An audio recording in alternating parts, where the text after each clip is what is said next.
something really good, a hot topic in the news this week. He's been charged with a crime. This is a show where I try to educate real stories.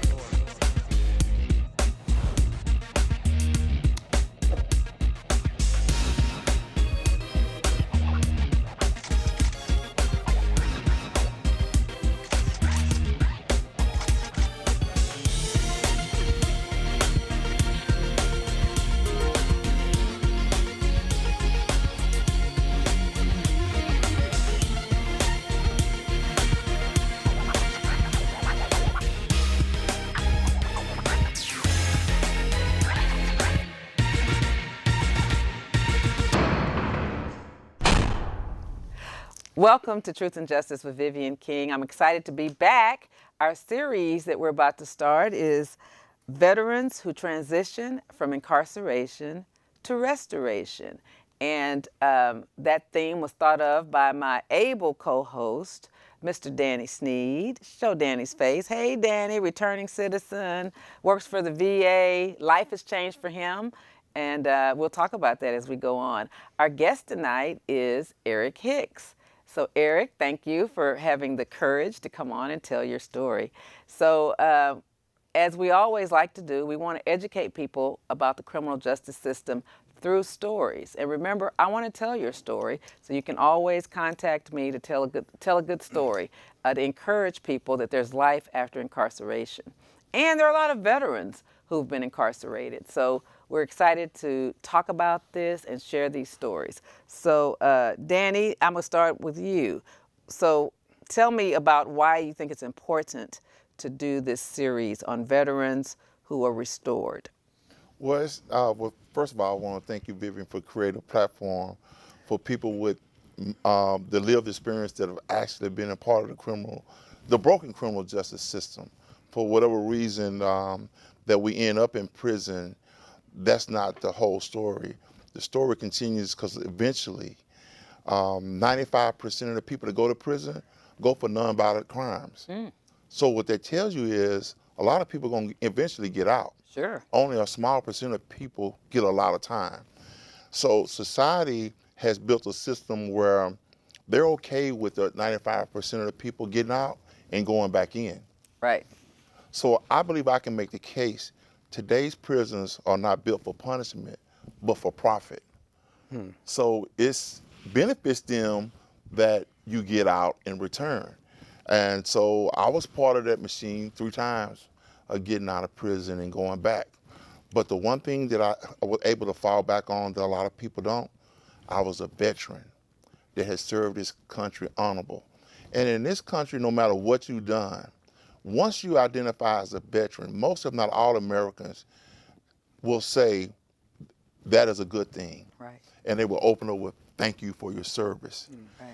And my only problem was when I got out of the service, my experience was not that of a hero, but of a zero. And instead of going to the VA for medical treatment, I ended up going to my homeboy, Ray, for self-medicating treatment.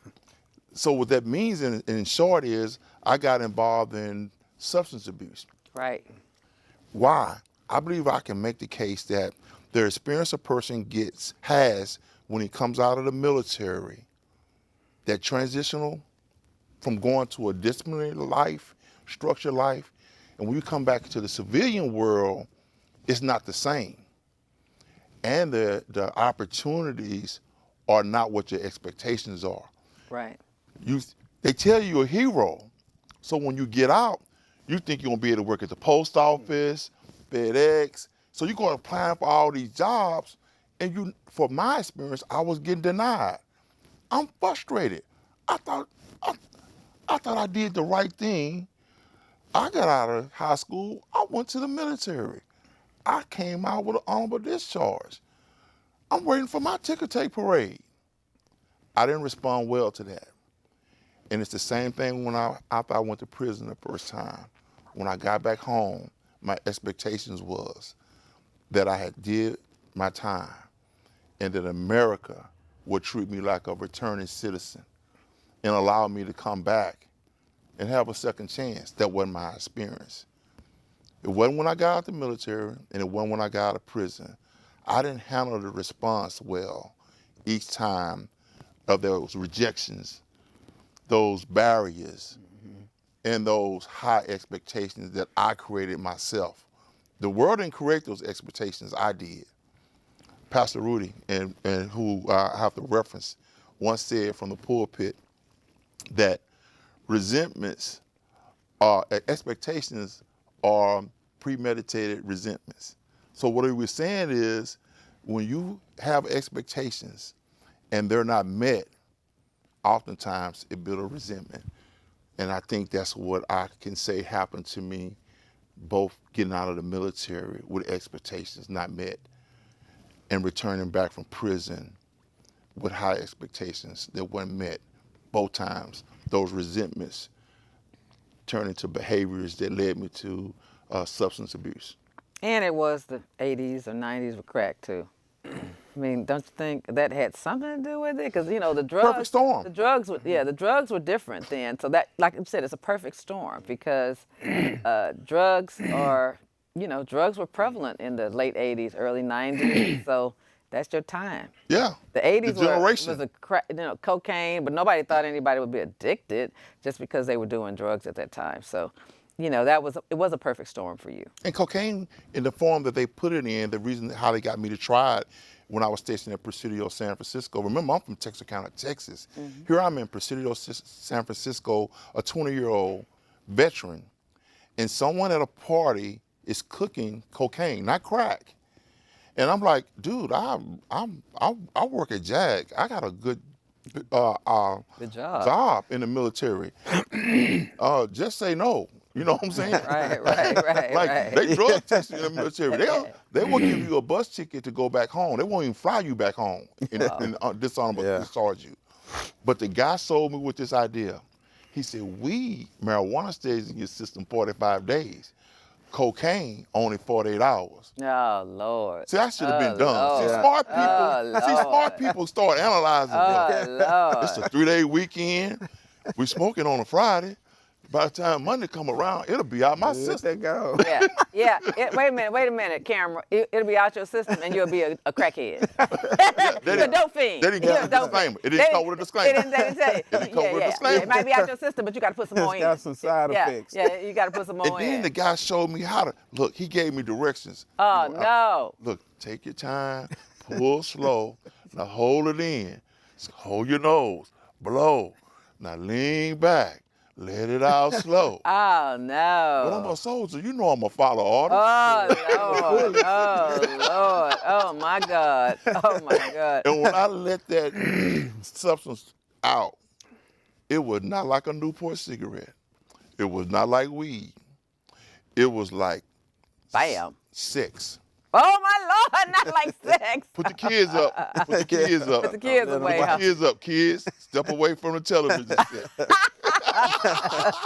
It was, oh my Lord. Thank God I never tried it. Anyway, thank God I never did. Yes. But anyway, let's get to our guest, Erick Hicks. Erick, thank you for coming on. Hopefully Danny has told part of his story to make you feel comfortable tonight. Yes, So that you yes. feel like talking. So we traditionally start by talking about what type of home life you were raised in. Mother, father, stepfather, aunt, uncle, grandma. How were you raised? Okay, first of all, thank you, Mrs. King and Danny, for this opportunity to share. I'm going to start by saying I was really raised in a loving home. Great. I was really, looking back, having an opportunity to look back, I was raised by my grandparents and my mom and my stepdad and my dad. Okay. So growing up, I can honestly say that I had no excuse for not being able to excel. By the time my grandparents Now, were you in Houston? was right here in Houston, I grew up in Acres Home over in the Fofo. In the Fofo? in Garden City Park, in the same neighborhood as our honorable mayor, Amen. Sylvester Turner, and was raised in an old school environment where it took a village to raise a kid. Now that I look back, I'm very thankful for that because when I faced challenges, I was able to have something to hold on to and go back to. Amen. But with that said, my grandparents had raised 9 kids of their own, and they was able, I think at the time, my grandparents wanted to have their hands on me a lot. They wanted to have a big influence in my life. Well, later on, as you get to be an adult, you realize they had seen so much, and now they know what you need to do to be successful as a young black man growing up in the society. And so with that and education and all the things that I had an opportunity to do. So where did you start going off track?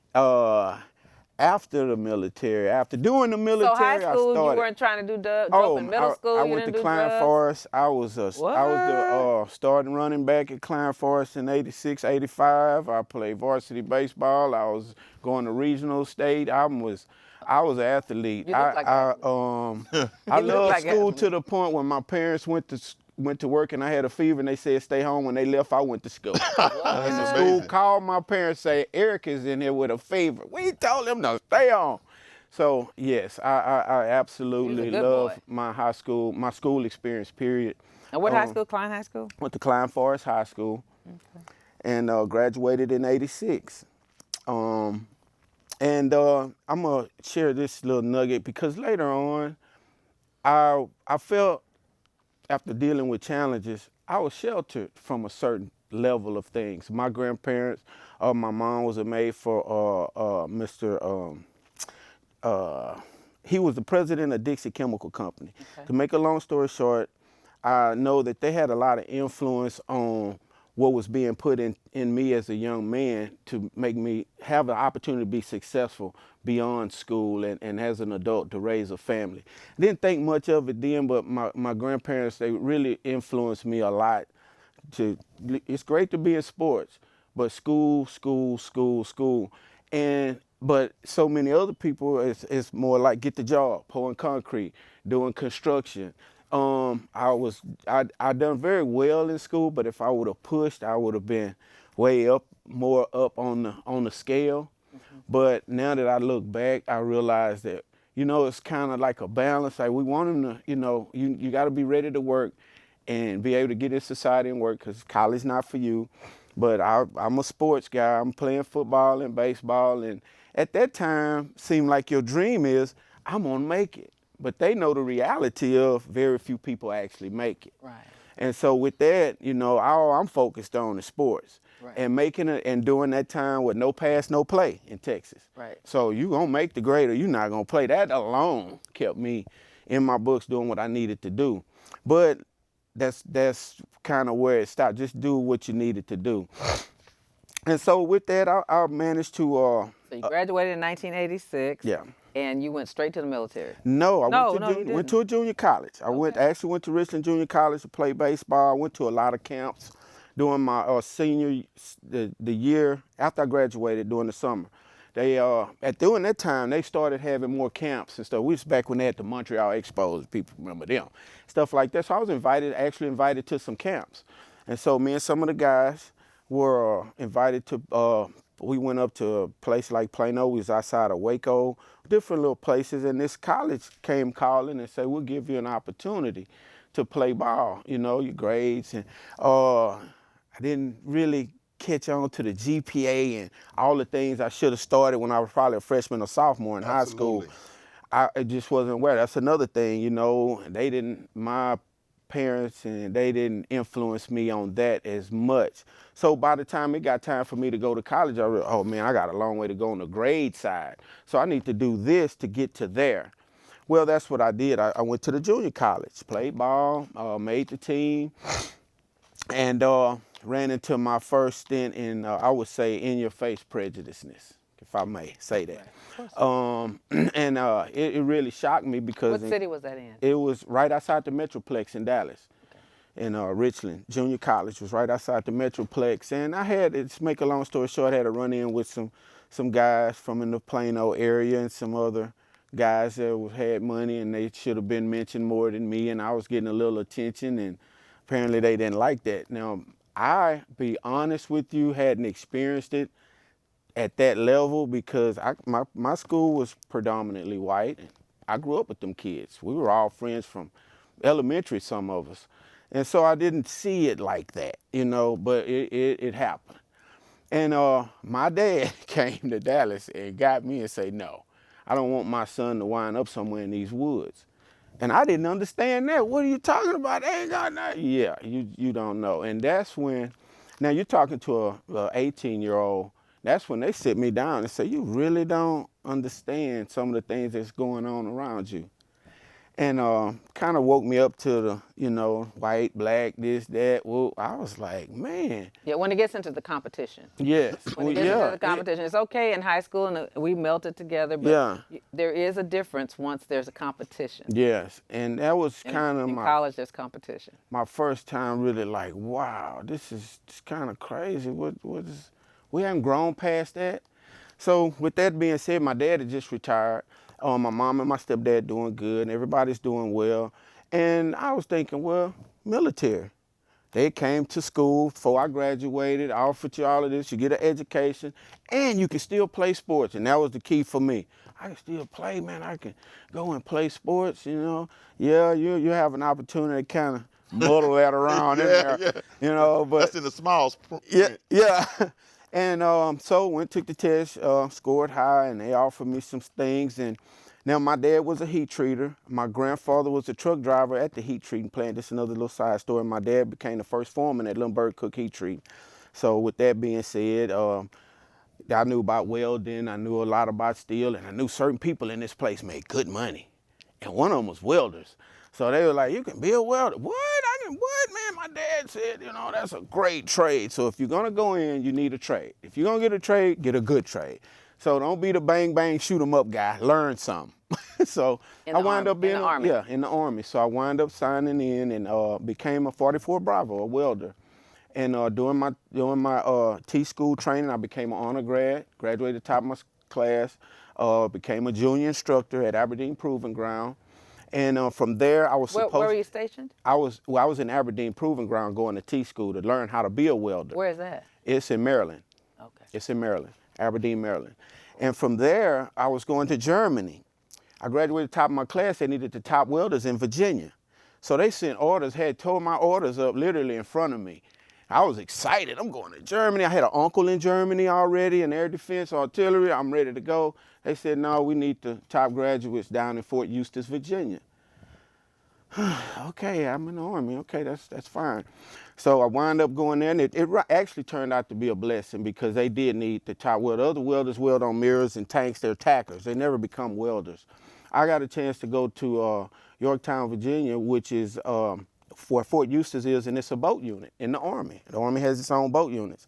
And I became a welder, long story short. They offer you all the top welding schools because you're welding on vessels. Right. You're learning how to weld ship repair. We don't want no ship with no leaking. No leaks. No.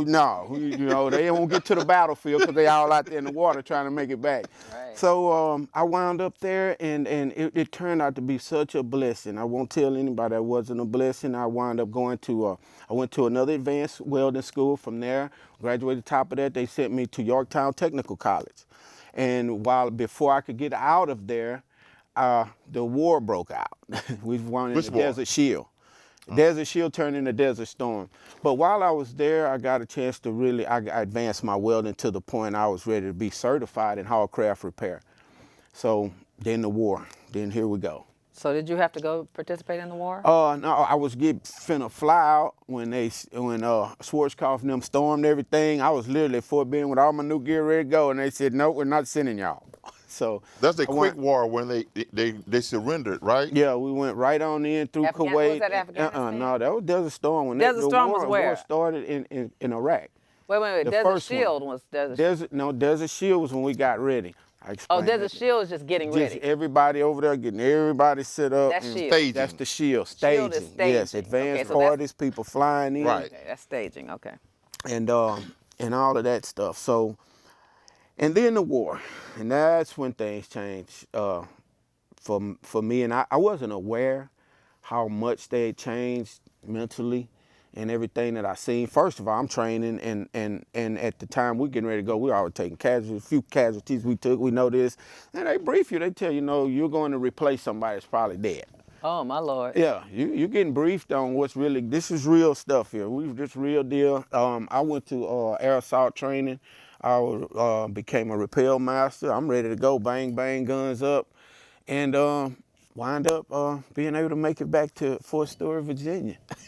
How long were you over in Desert Storm? 18 months. Well, that's a long time. Well, we trained. We trained for 8 months before we even. And that was in Iraq? No, we trained at Fort Benning. But where? Georgia. Yeah, in Georgia. Yeah. Okay, but what about the Desert Storm? Where were you? Overseas? Where were you? Oh, we was in. We was in Riyadh. Spent most of my time in Riyadh and Jebel. I never even heard of those. Yeah, I heard of Jebel. Jebel, yeah. Mostly fueling. I wound up getting hooked up with the. I was in 309, which is we are actually an amphibious assault unit. That's how I'm going back to the port a lot. But because I was able to repel a lot of helicopters and a welder, I was able to go move around. And repel means jump out? Yeah, with the line, with the rope. I'm gonna slide down the rope. Slide down the rope. Yeah, okay. Slide down the rope. By layman, let the other person slide down. Everybody get on the ground safe. It sounds like so much fun. It doesn't sound like fun. Jumping out of a plane on a rope does not. No, not a plane, the helicopter. helicopter. Yeah, helicopter. That I does not tried, sound like they wouldn't let fun. me go get the plane. They told me, nah, yeah, go over there with the helicopter guy. But yeah. So with all of that, we got home and Did you see people get killed though? yes, I seen 3 people get killed. I mean, like up close and personal. Oh, did that affect you as a yeah. young man? You were 19, Oh 20? yeah, but at that, but the real thing that really affected me when we got back, we had 2 people commit suicide. Oh my Lord. So y'all see 3 get killed, but 2 commit suicide. That were in your unit? And yeah, and that affected me. It's different when you're trying to live and survive. Right. It's right. different when you get home and somebody you talked to 45 minutes ago take their life. Do you know why? I talked about that early on. I know. I want to see his perspective. All All right, well, you don't have to go there. You don't have to go there. Well, I don't think everybody is aware of how dark places can get when you put everything you have invested into something, and it just don't care, or it just throws you away, or it's like, what's the point? I got to a point in my life where I said, what's the point, which led me to the drug part. Oh, my but Lord. to see what was going on was, you come home and your wife been treating, some of them got pregnant by other people, some of you go in, it's another man, you're home, you go home, somebody assaults you. I seen so much that was never, we talked about, publicized, the things that they didn't talk about, that it was really, I'm talking about, I knew guys that took apartment complexes hostage, and they called me to talk to them because of what they was going through and what they came home to. And you can kind of cover up things and sugarcoat things for so long, but reality happens and life happens. And what you've been doing back here is going, like they say, going to come to the light. And so I've witnessed some really close people that was close to me. Of course, in the military, you become team members. Of course, yeah. And when you go through a Survival. war situation, you got combat buddies. We Ranger buddies for real. It's for real. And I'm that person today. If I tell you I'm with you, I don't know no other way. And so that was more so affected me than the other things I seen, because it's like, okay, this is a part of it. You can reason with, but I couldn't reason with that. I didn't realize it at the time. I wasn't dealing with it. I just was blocking it out from going on with my life. But it happened, and when I came home, let's back that up. I actually lost a wife during this time. I was a newlywed when the war broke out. I came back from Honduras. I got so much to tell. I came back from Honduras, and I met this wonderful young lady. She'd been in the military and got married. And everybody, you said it earlier in our conversation, you're not really mature till you're like 30 or something. You really get your mind right. But I'm 20-something. I'm in love. This is great. Yeah, that's good love when you're 20 or 21. That's good love. Oh, it's going down. Then I knew the older guys, they got all these benefits. Everybody's pushing for retirement. I'm just getting here, and we already talking. So I think this is the place for me, and I'm going good. And the war, I mean, I could go on and on about that, but it destroyed literally my How'd you young lose life. your wife? How'd you lose your wife? It's like cheating. I came home and my wife was totally a whole nother person. Everything is just furniture gone, moved over here. This is happening. This.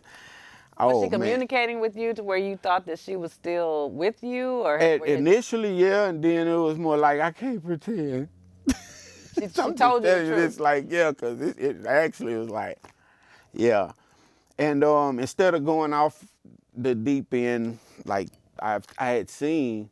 Instead of committing suicide, I had or killing other yourself? people, young ladies, talk to me, really help me deal with what they had already seen. Some older ladies in the military. Oh, yeah. I had a military mom, and she seen some things. Right. And she had communicated with certain people around me, and later on they was able to comfort me with, hey, we got you. So I had God had already built a support group to see me through that situation. Now I had to look back and see it because I didn't at first. Right. When you're going through it, you don't see it. Horrible. This is crazy. But I had those people around me, and so it helped me as well as what I seen. It helped me get through that, but it didn't stop me from the mental things that I was going through. And I say all of that because get toward the end of my military time, I'm still successful. I'm welding. I'm doing good. Everything's going okay, but it's a lot of crazy stuff going on because of the deployment, because everybody's coming home and discovering their lives are crazy. And but one thing we had was what I'm gonna say was it was a curse almost, and it's because of lack of choice of words. We had money. Everybody came home from the war. Single guys had all that money put up. You couldn't spend it. You couldn't spend it. But you wasn't sending it home to your wife? Well, at the time, but Until she wasn't I'm your talking wife. about other people mostly though. Just this generally, it was just money. You hadn't spent it, People yeah. was partying, and that's why I'm getting to the partying part. It was just turning it partying, buying cars, the drugs that you ain't seen, and this and that. And I have friends from D.C., Chicago, Detroit. I'm in Virginia.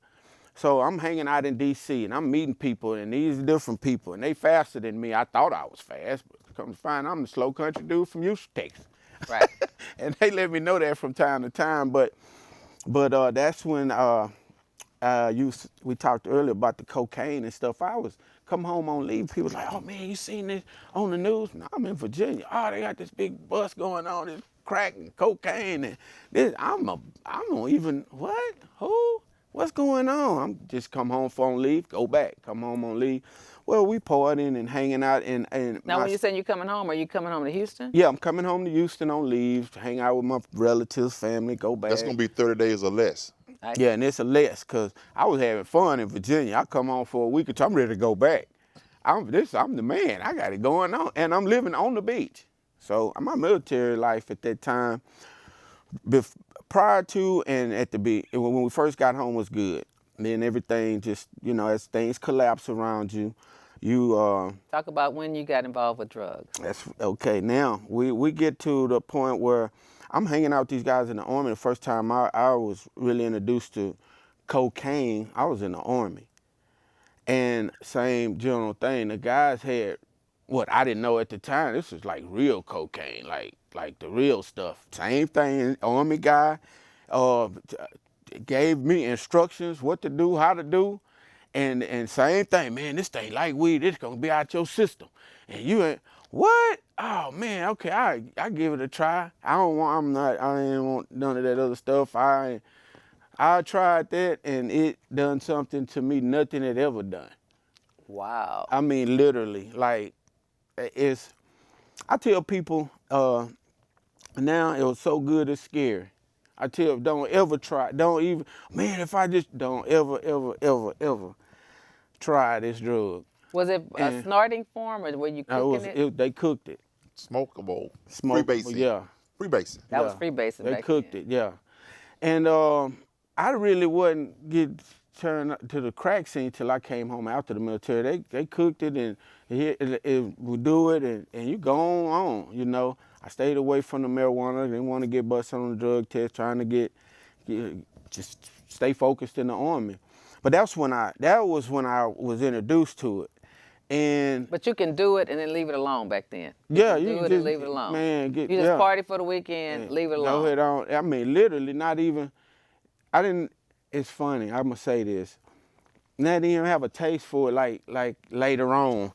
Wow. It's like, oh, I got it, man. What's next?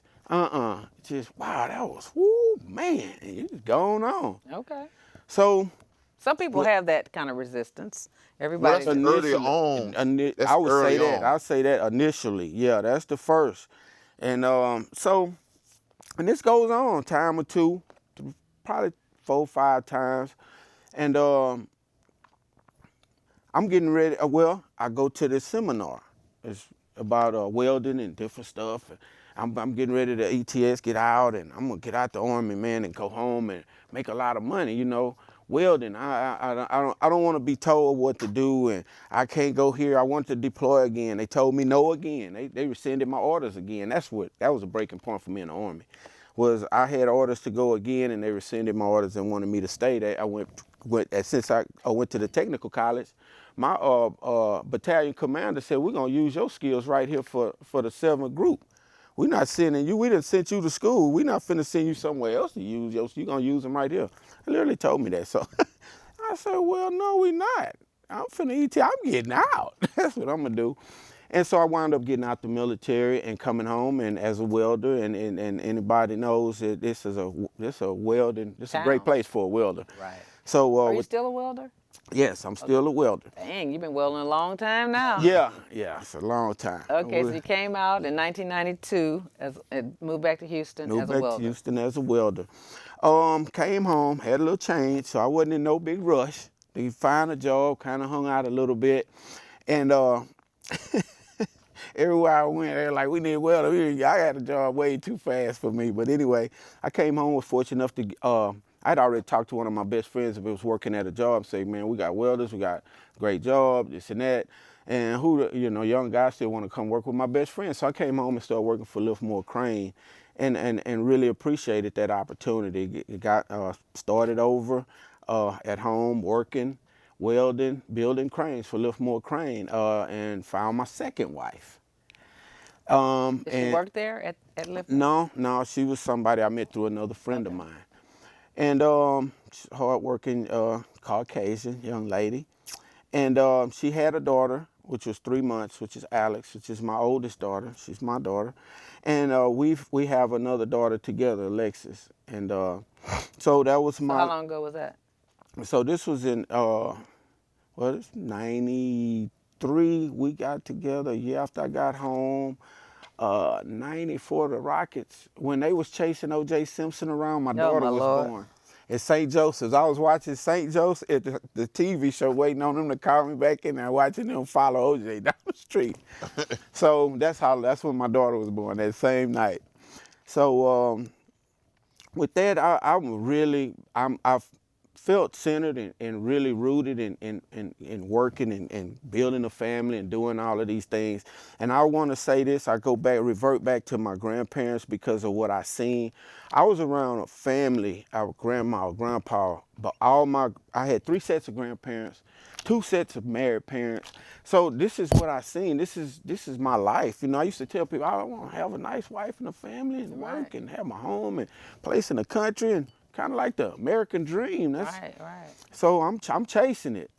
Not knowing I'm not prepared for pitfalls in life because I've been ignoring things and putting things back and pushing things down inside of this brain and conscious of mine. So as things went on, I got more and more successful welding at home. I went from Liftmore to Crane to another job, a better paying welding job, from that job to a better paying welding job, till I finally became the foreman at UTLX, building rail cars. I ran the vessel shop. I had 32 people working for me at 29 years old. Oh, wow.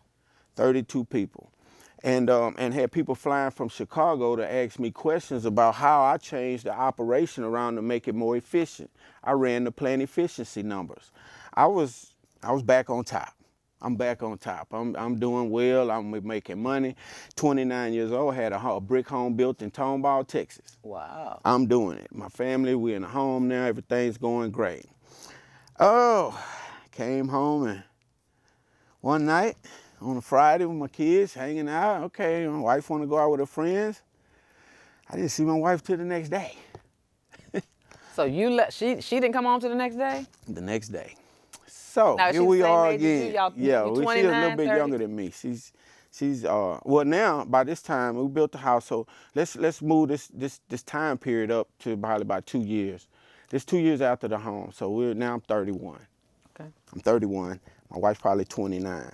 We got 2 kids, brick home, brand new neighborhood. I mean, we literally opened this neighborhood up, school and everything. And so totally blindsided. Make this story, I could go on and on. Totally blindsided. We go out, hang out with our friends, you know, party. You know, we was going to kicker clubs. I mean, crawfish balls. I'm Zydeco. I'm, you know, all the country and western type stuff. And so she would go out with her friends from time to time. I love being a dad. I mean, I love cooking. I like hanging out with my daughters. I love doing daddy stuff. Right. So a lot of times, if my kids couldn't go, like I go to the horse barn and hang out with the guys, and they drinking, they doing something. Let's go. I was that kind of guy during this time. So with that being said, to go through that at that period, it really, I got blindsided, and blindsided by your wife going out with her girlfriends and not coming home. And not coming home. So I mean, like, Which that led to what time did she come home? The next day, later on the next day. I had to go, I went and questioned some people that she was supposed to be with, and she wasn't nowhere around. So she was with a dude? Yes, yeah. So. Jody came a calling, and then Jody got it. So how did you react to that? My wife came home, and I had all her clothes in the garage and put the clothes in the car. So we ain't had no fight. I have never, and I've seen it, and it's a whole nother segment. I don't believe in putting your hands on a female, period. Amen. End of discussion. Amen. And if you were the type to do it, you would do it when somebody stays out all night. Yeah. So if you didn't do it then, that's not your MO. And so. But okay, I know I should be saying this because this is your story. We only have 20 more minutes. But what woman doesn't come home? I just don't understand that. But that's one that should be get quit. Yeah. I mean, The other question is how I don't see the red flags before that happened. Maybe not. I mean, they keep it a secret though. You know, and you don't. I'm gonna be honest. Later on, you're not admitting. Yeah, you're not. Man, what is she doing? Why ain't, you know? It was some things later on. Yeah, that I could look back and say, you know what? She wasn't over there. She was, you know. Because I wasn't a checks and balance. You think it was a coworker she was with? Because that's usually what people do at that age. No, coworker or ex-boyfriend. Some totally other person. Yeah. So you put the clothes in her car. Let's get on with the story. Yeah. So when I get, we ain't got to prison yet. Yeah, we don't have but about 15 minutes. Okay, here we go. Okay. So let's cut through the chase here. So after this was the turning point for me. But I'm trying to figure out what you did with her when you put her clothes in the car. Oh, she had to go. That's it. I don't know wherever you was at. You kept the children at that time? Yeah. Call my mom. Hey, I got the kids. I'll tell you everything later, but I'll just put my wife out.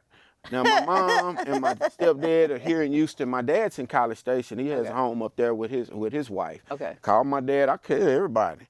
And, you know, so y'all know. And then it's kind of like, you know, this is what's going on. And so, long story short, we wind up separating, divorced. Now I'm at this house by myself. I got my 2 daughters. I took time off from work to get back and forth school. How am I gonna handle this? Yeah. So we all make a decision. Okay, well, I gotta try to get her somewhere where she can help take care of the kids. She's not on drugs, she's just cheating. So, you know, and this and that, da. But now during this time, man, you know what? I'm gonna tell you, I just said, F it. this. F it. I'm finna go party. I'm finna go kick it. I'm finna get with my boys.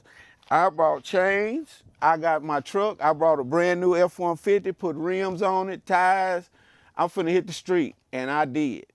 I was at the club downtown. I get out the truck in the middle of downtown, jump out my truck, walk up to the front door. Y'all valet park it. I got money, I'm welding, I'm working, I'm partying all night, and you know what that leads to? Somebody else gonna influence you. And I say this because you just hanging out having a good time. These people seem like they've been doing it, they've been getting away with it. I done it before, it ain't gonna affect me like that. Let's smoke. Smoke what? Man, I got something to smoke. We gonna leave the club now. We shut the club down. Lights come on at 2, we leave the club. We go to another spot over by the Acres Home area, and boom, hey, I got some real good stuff we gonna smoke. And I had talked to people about it a little bit, and man, right then and there, during this time, because I don't got nothing to come home, no kids at home, a wife, no Where were the nothing. kids? Oh, they with their mom. Okay. This particular weekend anyway, weekend off, weekend on, this and that, I'm partying, and decided to start smoking. I'm gonna smoke. All right, I'll smoke some. I'm gonna be all right. Oh, you can handle it. You know, because I done heard the stories. I done seen the people, but I'm better than that. Look at you, no. So now we're talking 2002, I'm still at the plant. But now I'm not smoking at the real stuff. I'm on the street crack. Oh, okay. I'm just being real. Let's put it in the terms. Now you are smoking, and So it's not just partying now. Now you smoking. you smoking now. So Yeah, so you go from the weekends to daily? You go from weekends to probably during the week a time or two. Then next thing you know, from on your way home, you stop by the dealer's house, get you some. You're gonna just go home, do that, and chill out. Next thing you know, you're not just doing that. You getting back up, going back, and I'm been talking about going way back, driving to Houston. Wow. Back and forth, and so and it's a freight train. It was a freight train, and what I found out, I had just closed myself in, and cause I'm partying and I'm meeting people, but that's not what I wanted. I don't want this woman. I don't want this. But I'm in here and I'm at this brick house by myself, sitting up in this house. And the more I thought about it, the more I was on that train.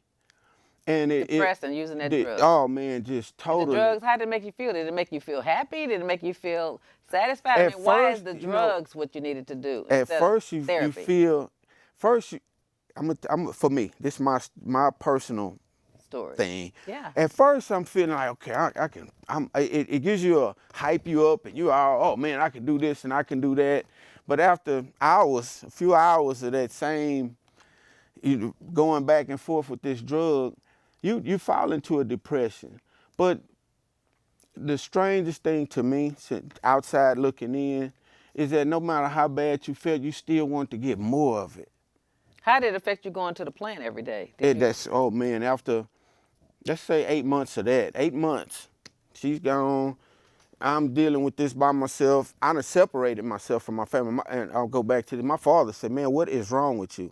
When my father looked at me, when I made this decision to change my life to go to the party side, he said, what happened to you? What happened to my son? When I first pulled in his driveway, first thing my dad did was look at me and say, what happened to my son, man? What's wrong with you? Oh, nothing, Dad. I ain't gonna, man, I'm finna do this. This is what I'm doing. All right, we're gonna see how that works out. And with that being said, all of those things I've been able to go back and look at. Well, how did you get to the penitentiary? Now, from that, now you smoking. I get on my last leg at the job because I'm late. I'm not performing well. But I've built a great and that's another thing. God is so awesome. My reputation was so great. They called me in the office. They said, man, you're having a real problem. We can look at you and you're having a problem. You went from the man to we can't hardly depend on you. Do you want to resign or what do you want? That's the nice way of saying. That's a nice way. Get out of here. Now, before we have to, Eric, get your life together. Right. And they gave me that opportunity to resign, and I cried like a baby. And even with that, I walked out of there, and I had thought my mind was made up. That, oh man, if I can't, how I'm gonna tell my family? I'm gonna tell my mom, my dad, I lost this job. I resigned, but I lost the job. This is the reality of it. Right. And so with all of that, You go and you get alone. Isolation is the worst. They say the devil wants you isolated. That's true. Because you just toying with this in your own mind. Then you say it again, F it. Now you back out in the wrong place with the wrong people doing the wrong thing. And with that being said, now you owing people. See, you job gone now. Hustling, I'm doing stuff and picking up little stuff, but you owe people. You got this going on, you got that going on. My dad offered me to come up to College Station, start working up there. I know we're running out of time. The first time I got locked up, I went to state jail for a possession charge. This is the real unique thing about this. It wasn't even mine, honestly. I went and dropped somebody. I know what they doing. But at this time, I'm in my dad's truck. I don't want nothing to happen. I'm just dropping y'all. I know this. I got 3 people in my truck. One of them is doing a lot of fumbling and messing with stuff. And I know what's going on, but I didn't think Was that in Houston or College No, it's Station? in College Station.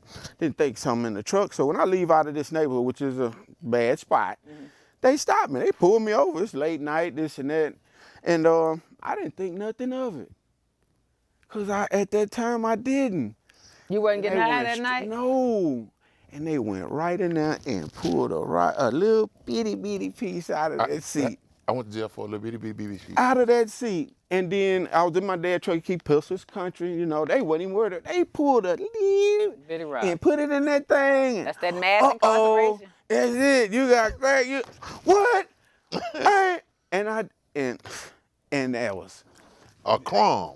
I'm talking about men. I couldn't even. I didn't believe it. That's what it was. And he put it in that thing and It tested turned it. blue. And boy, they almost like they had a celebration. And I was just shocked. Man, that girl. And well, who you gonna explain that to? Right. You a lawyer. You know. Yeah. But that is honestly what my first time. But why'd you go to prison your first time? Okay, no, state You jail. didn't get probation? When I went down there, they offered me some kind of little probation and some this and that, and we started off like that, paying and stuff, and I didn't have the money to pay. I couldn't. I said, you know what, Dad? I went to the court thing. I said, well, what? I told my mom. I said, what kind of time I've been? They tell you about you got so much time in the little jail, and it all add up to your sentence and this and that. And I said, well, what's the state jail? It's a few months. Let's get it over with. And so I wound up. You're going to be a man about it, huh? I'm not going to be on probation. I'm not going to pay the money. I'm just going to sit it out. And so did that, wound up going to Bartlett down there. And to be honest with you, it made me worse. Because now I'm around, state jail is the word. Personal story. I mean, it made me worse. Then, of course, I'm what 32. made it worse? Tell me mentally what made you worse. You're 32 years old. There's a bunch of kids up there. Yeah, and that's all that you're surrounded by is insanity. Yes, an ocean of it, an ocean of insanity. And now I got youngsters that's really been raised in this madness. In this dope, this is really, dope world, really, they think this is the conversation all day, every day. And you lock somebody up in that, and then they fighting it now. You got to be ready. It's different. Right. It's different. That's Even though you're 32, you had to fight? I became the swollest one in there. I did. I'm just being real. When I left out of there, I had the biggest man pushing him up on the weights. I know that's because right. them youngsters you had to fight getting with it them, on. huh? They getting it on up and down. So with all of that, it didn't help me at all. My dad came and picked me up and they said my son was going crazy. Are you crazy? I said, nah, Dad, I ain't crazy. They said, because if you are, I need you to go crazy right now. You my son. And I know you're not crazy. I don't know what's going on there. My dad was much older than my mom. And hopefully I can get to that a little bit. But long story short, I got out of that, got back, started trying to work, trying to get my life together, but I'm not ready. I'm not, because I done met all these other drug people and those people. So when I get back, I'm already connected. Even if I'm trying not to, it's all the people that's been associated, I've been associating with. So I hadn't separated myself yet, didn't realize it, but I hadn't. So it didn't take long for you to be in this group, in the circle, and now I'm doing the same things again. Now I'm gonna get away from there, I'm going back to Houston. I'm finna come back to Houston. I had a friend and I started welding. He actually let me stay out in his home. Well, guess what I do now? I'm calling them to come out there. I'm making money. I'm welding. Now they dope. Come bring it to me. I got to pay you extra. Oh, Lord. See, that's how my mind is okay. And you had been off that dope for 8 months? I've been off of it. But before you know, if you don't change, I want to definitely say this. You don't change your associates and your surrounding to give yourself an opportunity when you get out and away. It's so easy, it's almost like breathing. You'll just slide you right back in there. And you'll look back and like you're in the middle of an ocean trying to figure out how did you get there, but you right back there. Because what I found out to where I'm at today is I didn't ever give myself enough time to make up my mind, and really anchor myself no matter what. You gotta have some no matter what's. Death is coming. It's a lot of problems, finances, jobs, shortcomings. But how do you get back to jail? Because you go back to prison one more time, so let's get to that. Okay, so with all of this here happened, I'm back in Houston now. I'm calling the people. Now I owe the people. I owe them. And now I get some bad things happen to me with my job, with some things, money I didn't get I was supposed to get. And I'm angry about that. I'm upset about this. Let's get to the last prison. Yes, so I'm not a person that's gonna come out and rob nobody. I'm not that person. But I need this money. I gets me a note. I'm a robbery by threat. Make me a note. You're gonna be a note writing. Yeah, I'm a robbery. Write me a note up. Hey, it's not funny. Look, it's not funny, kids. We're not supposed to do this, but you know it's late, so we're just kind of making light of something because it happened a long time ago. Yes. But you do not do this, and we're telling you these stories to let you know how your life can be good and it can go all the way down. Hopefully you'll never go down like that, but if you do, you can come back. So you start writing notes. Yes, I only got one shot at it. I went into a bank. Oh, a bank? I went into a bank. I just told you I'm not robbing nobody. You don't got enough money. I don't want your purse. I need money. I need some money. So I get my note, write it all out. I go to the bank, slide it to the teller. Do you have a mask on? Oh, no, I just got a cap on. This is how crazy I am with my head down. I'm just trying to avoid the cameras. They don't know who I am. Yeah, I look like Eric. We're all the same. And like she said, it's really serious. It's not something to joke about. I look back at it, but I'm thankful that I can laugh about it now. But during the time of doing it in the middle of this addiction, this is your mind working. And I'm not even on it like people would say, I'm on it right now. I'm not. I just know I got to get this money, and I got to have this money by X time tonight. I'm going to have to deal with these people. Right. And it's a lot going on. It's them or me, and I'm not. It's not going to be me one way or the other. Right. So anyway, a long story short, I actually go in there, get the money, leave out. Oh, they give you the money? Oh, I get the money. How much I'm back. I'm back $1,200. Okay. Yeah, I didn't want. You got a dollar amount on your note? Yeah. Oh, yeah, he needed a certain amount. I want you to get, because I don't want to confuse you. I don't want a lot of confusion. I need you to put that in the envelope, slide it. I'm a regular dude. Yeah, okay. Don't put too much. I don't want you to have to go get no money. What's the safe amount? I'm telling you. So you get out of there and what happened? I walk out of there. Oh, man, I got the money. I call him, man, let's go. So now I got an apartment, actually. I got an apartment I'm in. I'm over here messing around in this apartment. But, okay, 24 hours passed by. They showing some Crime Stoppers. They were Crime Stoppers. You on Crime Stoppers? My mama, Eric, tell me that's not my son. Oh, tell me that's not my son. Lord, my mama, Lord. what you talking about? My Lord. Tell me that's not my son on TV. You on Everybody, 13. I'm on Crime Stoppers. My Lord. Before I could even get off phone with my mom, good at it. My uncle pull up. Hey, man. You need to turn yourself in. You need, what? That ain't me. Oh, I'm denying everything. That's somebody else. He sit right there. He say, man, your mama is everybody upset, man. You didn't come from this. What are you doing? This and I ain't nothing, ain't this and that. Cut through the chase. Probably about another 24 to 48 hours. Boom! Kick in the door. But now I'm ready. I'm ready. I'm gonna get through this. Got 2 minutes. The feds come, federal law. They come, get me down. Got dogs. They checking for bombs. I guess they look at my military record a little bit, this and that. They talking. There's way too much going on. I've been in this apartment praying for 2 days because now everybody know. Right.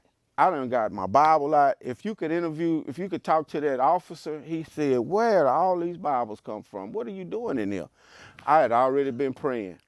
And I want to say this, it was actually a relief. People would probably say, you got to be crazy. Oh man, and it was a relief. Did you have to go to the federal prison? Yeah, federal prison. Let's get to this. They take me to the federal judge. We're going to bring him back. Yeah. They take me to the federal judge. The federal judge look at my military record, tell me you served your country with honor and valor. The federal government will not prosecute you. Come on now. We're turning you over to the state of Texas with the possibility of probation. What? And he signed it and Which judge was that? And so I don't know, but I remember talking to the lawyer. I say, what did he? He said, they letting you go. Whoa. I say, what? He said, yeah, they let. Nigga, I'm doing the position. Because I can remember that so vividly. What? And he said, yeah, the state of Texas. They turn you over to Texas. Now, that's a different story. Right. So, okay. So, of course, go over to Texas, Harris County, go through all that. Long story short, I wound up signing for 4 years. Wow. That's because you didn't have a weapon. You didn't have a weapon. So I wound up signing and robbery's 2 to 20. Yeah.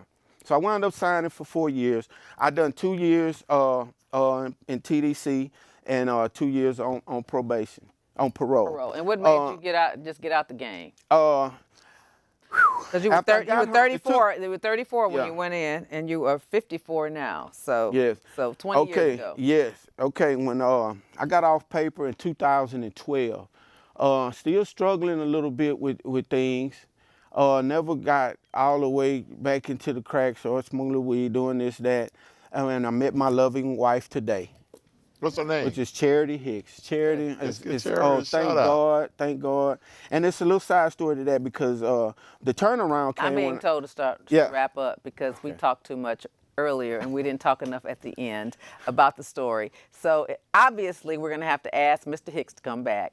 But the story has been good. Thank you so much for watching Truth and Justice with Vivian King. Thank you for listening to our story. Thank you for listening to our theme today, where veterans can transition from incarceration to restoration. And thank you so much for listening to the story of restoration of Mr. Erick Hicks. Remember, I want to tell your story, so call me anytime so we can tell your story about the criminal justice system. Thank you and good night.